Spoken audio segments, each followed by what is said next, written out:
नमस्कार मित्रांनो, जेनझी व्यावसायिक या नवीन सदरामध्ये आपलं स्वागत आहे. माझी मुलगी स्वतःचा व्यवसाय सुरू करायचा विचार करते आणि तिला भरपूर प्रश्न पडत आहेत. या प्रश्नाची उत्तर मी जेव्हा तिला देतोय तेव्हा असंख्य जेनझी लोक जे आमचा व्हिडिओ बघतात त्यांना सुद्धा ही उत्तरं मिळावी, त्याचबरोबर इतरांनाही उत्तरं मिळावी म्हणून आम्ही हे सदर सुरू करतोय. यामध्ये आम्ही आमच्या फ्रँक कन्व्हर्सेशनचं रेकॉर्डिंग करणार आहे आणि आजचा प्रश्न आहे, मी व्यवसाय का करावा? तर रुजुल, तू मला विचारलंस की मी बिझनेस का करावा, तर तुला स्वतःला काय वाटतंय की तू व्यवसाय का करावास? पहिली गोष्ट तर मला स्वतःच्या पायावर उभं राहायचंय, मला इंडिपेंडेंट व्हायचंय आणि पुढे जाऊन मला स्वतःचं घर बनवायचंय, गाडी घ्यायची आहे, काहीतरी असं करायचं ज्याच्याने मी म्हणू शकेन की हे माझं आहे, हे मी केलंय, हे स्वतःच्या पायावर मी उभं राहून स्वतः घेतलंय. ओके, मग यापैकी जो पहिला पार्ट आहे की स्वतःच्या पायावर उभं राहणं किंवा घर घेणं, हे आपण नोकरी करताना आपण करू शकतो की नाही? मग तुला असं विचार का आला की नोकरी नाही, आपल्याला बिझनेसच करायचा?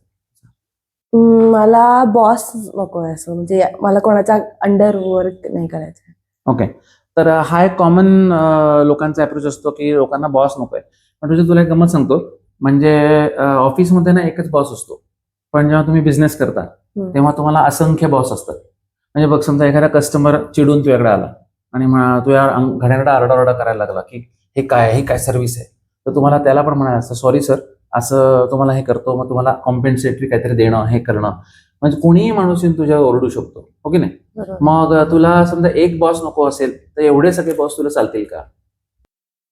आय अग्री, असं होऊ शकतं, बट स्वतःचं केल्यामुळे हे मला एक सेन्स ऑफ ओनरशिप असेल आणि त्यामुळे मी ट्राय करेन की कमीत कमी मी माझ्या कस्टमर्सला आणि यांना दुखावीन किंवा असं करेन की ज्यांनी चांगलंच होईल माझं, मी स्वतःचं तर वाईट करणार नाही. इथे एक छोटासा पॉज घेतोय.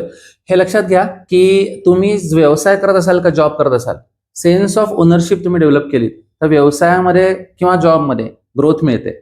जॉबमध्ये सुद्धा जर तुम्ही हे माझं काम नाहीये की हा माझा बिझनेस नाहीये असा विचार करत राहिलात तर तुम्हाला ग्रोथ मिळणार नाही. तुम्हाला जर मोठं व्हायचं असेल तर हे खूप महत्वाचं आहे. अजून एक गोष्ट रुजुल, बिझनेसमध्ये फिक्स्ड ऑफिस आवर्स नसतात.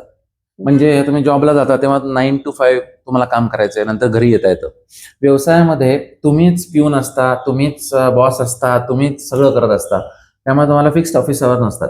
मग कधी कधी तू 12 तास काम करतेस, कधी 14 तास काम करतेस, हे सुद्धा तुला ऍक्सेप्टेबल असलं पाहिजे पुढे जाऊन.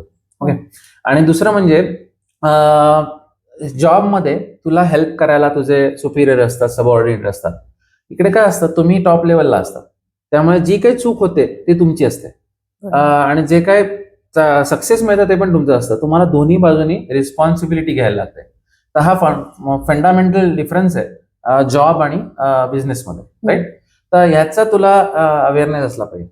पण माझं असं मत आहे की बिझनेस कशासाठी करायचा, तर हे बघा, बिझनेसमध्ये आपण काय गोष्टी करतो, तर आपण एक समाजासाठी व्हॅल्यू निर्माण करतो. म्हणजे आपण जे प्रॉडक्ट किंवा सर्व्हिस देतो त्यांनी बऱ्याच असंख्य लोकांना काहीतरी मिळत असतं. ओके, त्यातून अजून एक गोष्ट आपण काय करतो रुजुल, की आपण असंख्य लोकांना जॉब प्रोव्हाइड करतो. म्हणजे बघा, बिझनेसमध्ये तुला 5 तारखेला कोणीतरी पगार देत नसतं, तर 5 तारखेला तुला एन्श्युअर करायचं असतं की तुझ्याकडे 10-15 लोक काम करतात, त्यांना पगार मिळाला पाहिजे.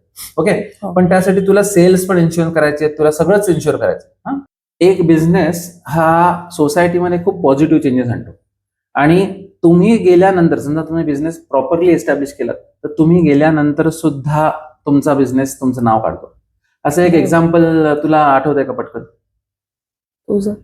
माझं म्हणजे मी गेलो नाही, बट तरी तू येस, तर नाही नसला तरी ना ओळखतात तुझ्या ह्याच्यानेच काही असं केलं. तर आपली प्रॉडक्ट्स आपली ओळख करतात, राईट? म्हणजे आता बघ, आपल्या चीजसाठी, आपल्या पनीरसाठी, आपल्या तुपासाठी लोक कसं हे करतात, आपल्या अंड्यांसाठी आपण एक ओळख एस्टॅब्लिश केली. अजून एक छान एक्झाम्पल देतो. आता बघा, रतन टाटा नाहीये, पण अजूनही टाटाचं पण प्रॉडक्ट आलं किंवा टाटाला काही नवीन मिळालं की रतन टाटांचं नाव आजही घेतलं जातं, अजरामर झालेलं आहे. ओके, तसंच जमशेदजी टाटा त्यांचे होते ते फाउंडर, तसंच धीरूभाई अंबानींचं नाव आजही आहे, कारण त्यांनी तो बिझनेस अशा पातळीला नेलाय की समाजाच्या खूप डीप थरापर्यंत त्यांनी तो पोहोचवलाय. ओके नाही?